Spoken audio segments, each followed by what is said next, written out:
बिस्मिल्लाहिर्रहमानिर्रहीम, अस्सलाम वालेकुम। मैं असदुल्ला खान हूँ। आज बिलावल अचानक मौलाना फजल रहमान से मिलने के लिए उनके घर जा पहुँचे। ये अचानक मुलाकात थी। इस मुलाकात के बाद मुसलसल हम कोशिश कर रहे हैं कि इसमें क्या हुआ।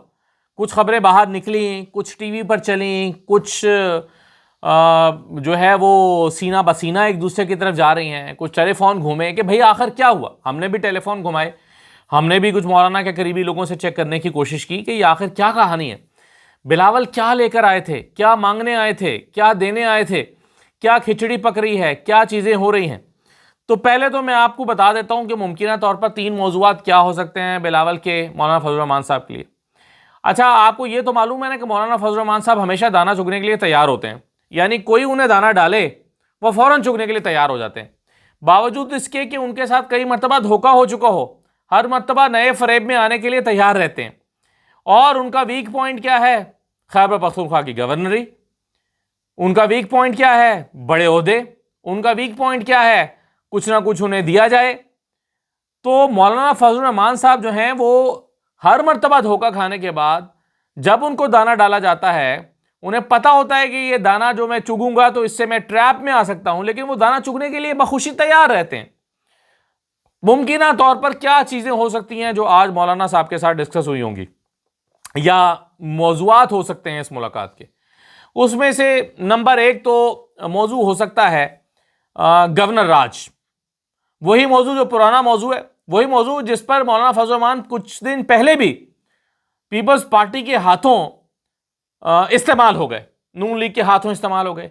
यानी ऑपोजिशन की जमातों ने चंद दिन पहले जब सीएम के इंतखाब का मामला था तो ऑपोजिशन जमातों ने मौलाना फजल रहमान साहब से कहा कि मौलाना आपको हम सीएम बनाते हैं, गवर्नरी चाहिए वो भी देते हैं, आप आगे आए, लीड करें, हम आपको सपोर्ट करेंगे, 20 बंदे तय करके तैयार करके देंगे और तहरीके इंसाफ का चीफ मिनिस्टर नहीं बनना चाहिए।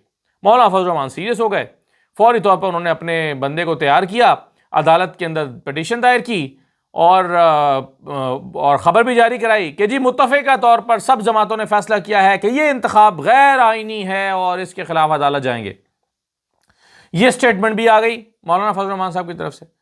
लेकिन मौलाना को आगे की जानिब धकेल के तो पीपल्स पार्टी जो है उन्होंने पीछे से पैंतरा बदल लिया।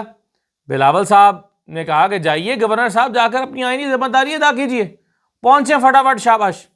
मौलाना फजल रहमान साहब को दलदल में धकेल के पीछे से बाकी जमातें गायब हो गई। लेकिन मजाल है कि मौलाना ने इसका बुरा माना हो। एक तकरीर उन्होंने जाकर डेरा इस्माइल खान में की, उसके बाद शायद कोई पैगाम आया, फिर अच्छे बच्चे बन गए। आज जब मौलाना फजल रहमान साहब से बिलावल मिलने के लिए आए हैं तो सवाल यह पैदा होता है कि क्या उन्हें फिर कुछ ऑफर करने के लिए आए हैं? क्योंकि गवर्नर तो पीपल्स पार्टी का है। पीपल्स पार्टी क्या उन्हें गवर्नरशिप ऑफर कर सकती है खुद? क्या हम अपना गवर्नर छोड़ देते हैं और आपको दे देते हैं? यह बड़ा मुश्किल काम है। लोग कहते हैं कि जी मौलाना फजल रहमान तो मांगते ही गवर्नरी हैं खैबर पख्तूनख्वा की। वैसे तो खैर वो सदारत पाकिस्तान मांगते हैं, वो कहते हैं मुझे पाकिस्तान का सदर बनाओ, लेकिन चलिए उसके बाद वो कहते हैं केपी के गवर्नर हमें दे दे। क्योंकि जब उनका गवर्नर था केपी में तो जो दिहाड़ियां लगी हैं, जो माल उन दिनों में बनाया गया है, उसकी पाकिस्तान की और खैबर पख्तूनख्वा की तारीख में शायद कोई मिसाल मिलती हो। तो इसलिए ये बड़ी इंपॉर्टेंट पोस्ट है उनके लिए। वो चाहते हैं कि उन्हें पता है कि वो इस पर बैठकर क्या करेंगे। तो लेकिन सवाल यह कि पीपल्स पार्टी क्या उन्हें दे सकती है? नहीं, आसानी से तो इस तरह से तो पीपल्स पार्टी नहीं दे सकती। दूसरा जो मौजू है, जो ज्यादा बड़ा मौजू है, वो मौजू है जो खबर आज चल भी गई कि मौलाना फजल रहमान साहब से कहा गया है कि ऑपोजिशन लीडर आप बन जाएं, हम आपको वोट देंगे। यानी पीपल्स पार्टी ऑफर कर रही है। यह खबर चल रही टीवी पे। मैं इसके बाद बताता हूं कि मैंने अपने सोर्सेज से चेक करने की कोशिश किया तो क्या है, लेकिन बहरहाल खबर यह चली कि पीपल्स पार्टी जो है वो उन्हें कह रही है मौलाना फजल रहमान साहब को कि आप ऑपोजिशन लीडर बने कौमी असेंबली में, हम आपको वोट देंगे। अब यह क्यों किया जा रहा है? पीटीआई का रास्ता रोका जाए और महमूद खान अचकजई का रास्ता रोका जाए। महमूद अचकजई और मौलाना के दरमियान एक राइवलरी भी है और महमूद अचकजई एंटी इस्टेब्लिशमेंट शदीद सख्त स्टांस रखने वाले आदमी हैं। ऐसे शख्स का ऑपोजिशन लीडर होना या लीडर ऑफ द ऑपोजिशन होना ये किसी को सूट भी नहीं करता। वैसे तो मेरा ख्याल है कि जिन लोगों ने उमर अयूब को हटाया और उनको भी उस लिस्ट में डाला कि उनको 10 साल की सजा सुनवा के और असेंबली से बाहर निकाला जाए, उन्होंने बड़ी अहमकाना हरकत की। क्योंकि उमर अयूब साहब क्या तकलीफ दे रहे थे भाई? उमर अयूब साहब अच्छे बच्चों की तरह ऑपोजिशन लीडरी कर रहे थे, किसी को कोई प्रॉब्लम नहीं था, स्टेटस को बरकरार था। वो उमर अयूब साहब तकरीबन वैसे ही ऑपोजिशन लीडर थे जैसे चीफ मिनिस्टर थे खैबर पख्तूनख्वा में। तो अच्छे खासे जो घोड़ा घास खा रहा हो या सॉरी जो घोड़ा सही चल रहा हो उसको छांटे मारने की क्या जरूरत है? यानी सही चलते हुए घोड़े को छांटे मारे जाएं तो ये कहां की अक्लमंदी है? तो ये हिमाकत जब की गई कि उमर अयूब को हटाया गया तो बाद में फिर पीटीआई ने कहा कि ठीक है अब महमूद अचकजई होंगे। अब महमूद अचकजई का कैसे रोका जाए ये किसी को समझ नहीं आ रही। तो ये खबर ये चल गई कि गए हैं बिलावल साहब ये ऑफर लेकर के आप अपोजिशन लीडर बन जाएं और हम आपको वोट देंगे।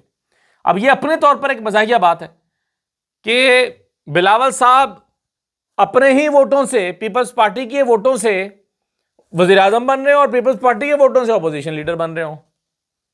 है ना मजे की बात? लेकिन पाकिस्तान में हो सकता है। पाकिस्तान में कोई चीज बैद नहीं है। पाकिस्तान में आप एक जमात अपोजिशन लीडर भी बना सकती है, वही जमात बैक वक्त वजीर आजम भी बना सकती है। अभी जैसे पिछली असेंबली में क्या था, जिसको आपने कहा था कि हम आपको वोट देंगे, सॉरी टिकट देंगे राजा रियाज साहब को, उसी राजा रियाज को अपोजिशन लीडर बना दिया था।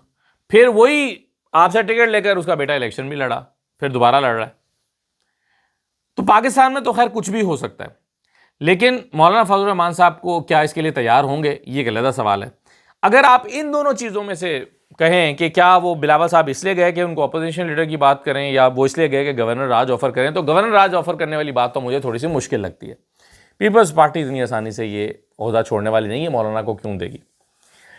तीसरी चीज़ हो सकती है कि मौलाना फजल रहमान से 27वीं तरमीम को इनिशिएट करने के लिए वो गए हैं कि मौलाना 27वीं तरमीम की टाइम आ गया कि 27वीं तरमीम की जाए। और 27वीं तरमीम में क्या मामला है, अगेन आईनी अदालत एक मौजू हो सकता है, अगेन फाटा सबसे बड़ा मौजू हो सकता है कि उसका कुछ फैसला किया जाए, जबकि मौलाना फजल रहमान की जमात इसके लिए तैयार दिखाई नहीं देती। क्योंकि फाटा में अगर मौलाना फजल रहमान साहब ने इस वक्त अवामी जज्बात के खिलाफ जाकर कोई फैसला किया तो मौलाना को लोग तहस नहस कर देंगे सियासी तौर पर। तो एक मुमकिन मौजू ये हो सकता है, और एक मुमकिन मौजू जो है वो इसराइल का हो सकता है। कहा जा रहा है कि ये हुकूमत ने तकरीबन मान लिया है, इत्तेहादियों को मनाने की कोशिश की जा रही है। काफ लीग के भी कल चौधरी सालिक ने भी कह दिया कि क्या मौजूदा हालात में हमारे लिए मुमकिन है कि हम इसराइल को तस्लीम ना करने की बात करें। अब्राहम अकॉर्ड की बात हो रही है। ट्रंप तो ये कह रहे हैं कि अब्राहम अकॉर्ड जो है वो उस पर सब साइन करेंगे, तैयार हैं, दावा कर रहे हैं। मौलाना फजल रहमान साहब की जमात ज़ाहिर है हार्ड लाइनर है, उनका सख्त स्टांस है इसके ऊपर। और एक ऐसे सिनेरियो में कि जहां ऑलरेडी तहरीक लब्बैक का पर जो है वो एक क्रैकडाउन जारी है, तो ऐसे में दीगर सियासी जमातों को, मजहबी सियासी जमातों को साथ में लाना और भी ज़रूरी है। तो क्या इसराइल के मौजू पर बिलावल साहब मुलाकात करने के लिए गए थे? यानी मुझे ये समझ आती है कि ये मुमकिन तौर पर 4 वजूहत हो सकती हैं कि गवर्नर राज लगाया जाए और मौलाना की हिमायत हासिल की जाए गवर्नर राज लगाने के लिए, और उसमें भी उनकी पहली कोशिश ये होगी कि गवर्नर हमारा ही हो, मौलाना की सपोर्ट मिल जाए तो फिर देखें मौलाना को क्या दिया जा सकता है। तो गवर्नर राज लगाया जाए और मौलाना की सपोर्ट हासिल की जाए। नंबर 2, अपोजिशन लीडर मौलाना को बनाया जाए, महमूद खान अचकजई से जान छुड़ाई जाए। नंबर 3, 27वीं तरमीम और फाटा का मुस्तकबिल। और नंबर 4, इसराइल का मामला। तो ये 4 मौजूआत हो सकते हैं इस मौके पर बिलावल साहब की मुलाकात के मौलाना के साथ। लेकिन क्या ये मौजूआत डिस्कस हुए हैं आज? अब इस पर 1-2 सहाफ़ियों की मुलाकात हुई मौलाना के लोगों से या मौलाना फजल रहमान साहब से इस मुलाकात के बाद। तो ये सवाल मौलाना से किए गए, ख़ासतौर पर 2 सवाल। एक तो गवर्नर राज के हवाले से कि क्या पीपल्स पार्टी या मरकज़ी हुकूमत वहाँ गवर्नर राज लगाना चाहती है, और दूसरा सवाल हुआ अपोजिशन लीडर बनाने के हवाले से। तो अपोजिशन लीडर बनाने के हवाले से तो मौलाना फजल रहमान साहब ने फ़ौरन ये कहा कि देखें जी ये कैसे मुमकिन है, हमारे 7-8 लोग हैं और जो है वो उधर या 10 लोग हैं मेरा ख्याल है, मखसूस नशस्तें मिला के कोई इसके लगभग है। तो पीटीआई के पास इतनी बड़ी तादाद है, तो ये कैसे मुमकिन है? तो फिलहाल तो मौलाना फजल रहमान साहब ने ये कहा। और दूसरा उनसे सवाल किया गया कि गवर्नर राज वाली बात, तो उन्होंने कहा कि नहीं जी अभी तो इस तरह के मामला इस तरह का दिखाई नहीं देता, यानी कोई दरमियानी सी बात कर दी। ये भी नहीं कहा कि नहीं ये हो नहीं सकता। लेकिन जो ज़्यादा हैरान कुन बात थी वो ये कि मौलाना फजल रहमान साहब ने कहा कि बिलावल साहब मुझसे मुलाकात करने के लिए आए थे और उन्होंने मुझसे कुछ भी नहीं मांगा या इनमें से कोई मौजू पर बात नहीं की, उनका कोई मौजू ही नहीं था मुलाकात का, वो तो खैर सगाली की मुलाकात करने आए थे। बिलावल साहब, मौलाना फजल रहमान साहब ने ये कहा कि बिलावल साहब मुझसे जो मुलाकात करने के आए थे, बिलावल ने कहा कि मैं आपसे सिर्फ मिलने आया हूँ, सिर्फ खैर सगाली की मुलाकात करने के लिए आया हूँ और मेरा कोई मकसद नहीं है। ये बिलावल साहब ने मौलाना फजल रहमान साहब से कहा बकौल मौलाना के करीबी लोगों के। और जब उनसे लोग रब्ता कर रहे हैं मौलाना के करीबी लोगों के, तो वो कहते हैं कि जी ऐसी इनमें से कोई फरमाइश बिलावल साहब ने नहीं की, ये उनका दावा है। मगर मुझसे अगर आप पूछें कि बगैर वजह के बिलावल साहब चले गए, तो मुझे ये बात हजम नहीं होती। इससे मुझे लगता है कि खैर मौलाना फजल रहमान साहब ने अभी इसे टॉप सीक्रेट रखा है और टॉप सीक्रेट रख के अभी इस पर उन्होंने सोचा होगा कि चले मुशावरत करते हैं, फैसला फिर बाद में फैसला करेंगे, आपस में मशवरे मुशावरत करते हैं। ये एक मौजू हो सकता है, ये एक मामला हो सकता है। यानी अगर मौलाना फजल रहमान साहब कह रहे हैं कि बिलावल ने तो कुछ भी नहीं कहा, तो मुझे तो ये ज़ाती तौर पर बात हजम नहीं होती। मुझे ये लगता है कि नहीं, कोई ऐसी बात तो उन्होंने की है जिस पर फौरी तौर पर वो नहीं चाहते मौलाना के मीडिया में आए, और वो चाहते हैं कि ठीक है अभी उस पर सिर्फ हम मुशावरत कर लेंगे, बाद में मीडिया को बताएंगे, जब अगली मुलाकात होगी ये फिर आएंगे तो फिर अनवेल कर देंगे, लेकिन अभी मुनासिब नहीं है। तो मुझे इसमें से ये लगता है, देखिए आप एक बात ध्यान में रखें कि मौलाना फजल रहमान साहब को पिछले कुछ अर्से में बार बार हजीमत का सामना करना पड़ा है। कभी उनको वज़ीर आला के मामले पर अभी हजीमत हुई, अभी थोड़े अर्सा पहले उन्होंने कहा कि गैर कानूनी है इंतखाब, अदालत में चले गए, अदालत से हजीमत हुई, सियासी जमातें पीछे हट गई, वहाँ पर वो अकेले रह गए, वहाँ शर्मिंदगी का सामना करना पड़ा। मौलाना गुस्से में भी आए, मौलाना झंझलाहट का शिकार भी हुए, और मौलाना ने जाकर वहाँ पर तकरीर में अपना गुस्सा भी निकाला, वहाँ उन्हें हजीमत का सामना करना पड़ा। 26वीं तरमीम के मामले पर उन्हें हजीमत का सामना करना पड़ा है, क्योंकि आज अदलिया का इदारा तबाह हो गया तो इल्ज़ाम मौलाना पर आता है। अदलिया के इदारे का बेड़ा गर्क कर दिया गया है, और मौलाना फजल रहमान साहब जो हैं उनका बुनियादी किरदार था, अगर वो वोट ना करते तो ये आईनी तरमीम पास ना होती। मौलाना फजल रहमान साहब जो हैं उनके वोटों का बुनियादी किरदार था, अगरचे वो इसमें पीटीआई को लपेटने की कोशिश करते हैं, कहते हैं कि देखें जी हमने तो कंसेंसस डेवलप किया था, पीटीआई भी हमारे साथ थी, यानी हमने खुद सिर्फ हमने काला काम नहीं किया, बल्कि जो है वो कहते हैं सिर्फ हमने काला काम नहीं किया, हमने गंदा काम नहीं किया, पीटीआई भी हमारे साथ थी। वो इस तरह की बात करने की कोशिश करते हैं। और इसके अलावा वो आप देखें कि मखसूस नशस्तों पर उनकी बहुत जगह आई हुई है, सियासी तौर पर उनको बहुत नुकसान पहुंचा है कि मखसूस नशस्तें उन्होंने किस तरह से हथियाई, उनके हिस्सा नहीं बनता था, आज तक वो उसको जस्टिफाई नहीं कर पाते। यानी मैंडेट की बात होती है, कहते हैं हाँ हाँ पीटीआई का मैंडेट है, पीटीआई का अपोजिशन लीडर होना चाहिए, तो फिर पीटीआई का मैंडेट है तो आपने मखसूस नशस्तें क्यों ले ली? इस बात का जवाब उनके पास नहीं है। तो जब से ये हुकूमत बनी है, मौलाना फजल रहमान साहब हुकूमत का हिस्सा भी नहीं है, और मौलाना मुसलसल ऐसी सियासत कर रहे हैं जहाँ पर उनको बहुत शर्मिंदगी, हजीमत का सामना करना पड़ता है, और सियासी तौर पर अपने कार्ड्स बहुत ही कमज़ोर खेले हैं उन्होंने। सिर्फ एक आस पर, एक उम्मीद पर मौलाना ने ये सारा कुछ किया है कि अगले सेटअप में हमें कुछ ना कुछ जगह मिल जाएगी, कि अगले सेटअप पर हमें कोई रोल मिल जाएगा। तो उन्हें एक चीज़ जो है वो लगता है, उन्हें शायद कहा गया है कि चलें ये वाला टाइम गुजारें, अच्छे बच्चों की तरह हमारे साथ चलते रहें, तो अगली दफ़ा आपको आपकी मेहनत का समर मिलेगा, फल मिलेगा। ये एक चीज़ मुझे समझ आती है, वरना तो अभी तक उन्होंने जो सियासत की है उस पर बहुत नुकसान उठाया है।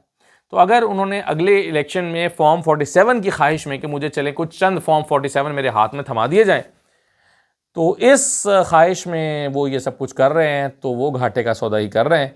कुछ पता नहीं है कि उन्हें क्या हासिल होगा और क्या मिलेगा। तो ये जो सारे चाबी वाले खिलौने हैं, ये सारे एक्टिव हुए हैं। हाँ, जो मैंने आपको मुमकिन तौर पर वजूहात बताई, उसमें एक आज़ाद कश्मीर का इलेक्शन भी हो सकता है, लेकिन उसमें मुझे नहीं लगता मौलाना फजल रहमान का कोई ख़ास रोल है, क्योंकि उनकी वहाँ पर प्रेजेंस उस तरह से है नहीं। तो मौलाना फजल रहमान साहब से ये सारे सियासी वाले जो चाबी वाले खिलौने इस वक्त सियासी तौर पर एक्टिव हुए में। आज बड़ी दिलचस्प बात हुई मेरे साथ, मैंने उनसे पूछा, वो जो चौधरी तारिक साहब हैं जो इनके सेक्रेटरी जनरल हैं आज़ाद कश्मीर के, मैंने उनसे पूछा कि आपने उस वक्त एक ऐसे शख्स को वोट क्यों दिया जब तनवीर इलियास साहब गए और चौधरी अनवारुल हक आए? चौधरी अनवारुल हक कहाँ से आए? उनकी तो उनका ना कोई वोट है, उनके पास तो ना कोई पार्टी है, उनके पास ना कोई हिमायत थी, ये कैसे आपने और पीपल्स पार्टी ने वोट करके वज़ीर आज़म बनवा दिया? तो और मैंने कहा कि ख्वाजा साद रफ़ीक जो हैं वो साद रफ़ीक साहब बड़े अफसोस का इजहार कर रहे हैं कि ये सब कुछ जो हुआ वो गलत हुआ। ये चौधरी अनवार को, एक ऐसे शख्स को जो सियासी तौर पर यतीम था, जिसकी कोई पार्टी नहीं है, उसको वोट देना गलत सियासी फैसला था। तो उन्होंने मुझे जवाब दिया कि साद रफ़ीक साहब को भी पता है कि ये फ़ैसला हमें रात के अंधेरे में किस मजबूरी में मानना पड़ा। और मैंने इसको ट्वीट भी किया हुआ है, उनका क्लिप, वीडियो क्लिप, कि रात के अंधेरे में हमें किस मजबूरी में ये फ़ैसला मानना पड़ा, ये साद रफ़ीक को भी मालूम है। तो फिर अब आप आज ये फिर से एक्टिव हो गया सारा मामला। अब पीपल्स पार्टी को, मैं इस पर तफसीली बात कर चुका हूँ, दोहराऊंगा नहीं, कि पीपल्स पार्टी का वज़ीर आज़म बन रहा है। पीपल्स पार्टी को बैठे बैठे बारी मिल गई, चलो 6 महीने की बारी मिल गई, 6 महीने ना होने से बेहतर है। नून लीग को लगता है कि लोग इतने बेवकूफ़ हैं कि 6 महीने हम अपोजिशन में बैठेंगे तो हमारे 3 साल की जो हमारी कारकर्दगी है उसको भूल जाएंगे हुकूमत की, और 6 महीने में अपोजिशन बैठने के बाद हमारी जो स्लेट है वो क्लीन हो जाएगी, और लोग कहेंगे कि हाँ यार ये तो अपोजिशन में थे, असल मुजरिम तो पीपल्स पार्टी है जिन्होंने पिछले 6 महीने में हुकूमत की है। और इन्हें लगता है कि लोग हमसे तो पूछेंगे नहीं कि भाई आप भी तो वजारतें लेके बैठे हुए थे, हुकूमत में थे, सारे ही हुकूमत में थे, चार लोग सिर्फ अपोजिशन में थे पीटीआई के, बाकी सब हुकूमत में थे। तो नून लीग से लोग, उन्हें लगता है कि लोग हमसे नहीं पूछेंगे और हमें अपोजिशन तस्वुर करेंगे, और हम नारे लगाएंगे कि देखो आएंगे इनकलाब लाएंगे। तो लोग नहीं पूछेंगे कि अभी आप चौधरी अनवार के साथ फिर क्यों बैठे हुए थे, जब हुकूमत अपोजिशन में नहीं थे तो हुकूमत में थे। तो ये सिर्फ लोगों को बेवकूफ़ बनाने की कोशिश कर रही है। और फिर जैसे कि मैंने कहा कि ये सारे इकट्ठे हो गए हैं। ये सारे खेल, सियासी खेल उस वक्त खेले जा रहे हैं जब पाकिस्तान को शदीद तरीन ख़ारजी हालात का सामना, और दाखिली का भी, सियासी अदम इस्तेहकाम अपनी जगह पर है और ख़ारजी अदम इस्तेहकाम अपनी जगह पर है। एक तरफ भारत मशक़ें कर रहा है पाकिस्तान के बॉर्डर पर, और हमने अपनी एयर स्पेस को बंद करने का 28-29 को मखसूस वक्त के लिए एयर स्पेस बंद कर रहे हैं, वो अपनी मशक़ें कर रहे हैं बॉर्डर पे। और दूसरी तरफ तालिबान मान नहीं रहे, उनके साथ जो इस वक्त मुज़ाकरात इस्तांबुल में जारी हैं, हम कहते हैं कि दहशतगर्दी के लिए अपनी सरज़मीन हमारे ख़िलाफ़ इस्तेमाल ना होने दो, वो नहीं मान रहे। तो ख़दशात ये भी मंडला रहे हैं। और इधर रियासत का सबसे बड़ा मसला क्या दिखाई देता है कि सुहेल अफरीदी की इमरान खान से मुलाकात ना होने पाए। कल अब कुछ कह रहे हैं कि मुलाकात हो जाएगी, शायद कुछ लोग कह रहे हैं कि कल मुलाकात होगी। इख्तियार वली का मैं कहीं देख रहा था कि जी कल मुलाकात हो जाएगी। लेकिन दूसरी तरफ हमें यह भी बताया जाता है ऐसी की तैसी मुलाकात नहीं होगी, ऐसी की तैसी। अब कल पता चलेगा कि ऐसी की तैसी जीता है या इख्तियार वली साहब जीते हैं, क्योंकि दोनों के दावे मुख्तलिफ हैं। तो ये हमारी रियासत का इस वक्त सबसे बड़ा मसला है कि सुहेल अफरीदी की इमरान खान से मुलाकात नहीं होनी चाहिए। बस क्या कह सकते हैं। इजाज़त दीजिए, अल्लाह हाफ़िज़।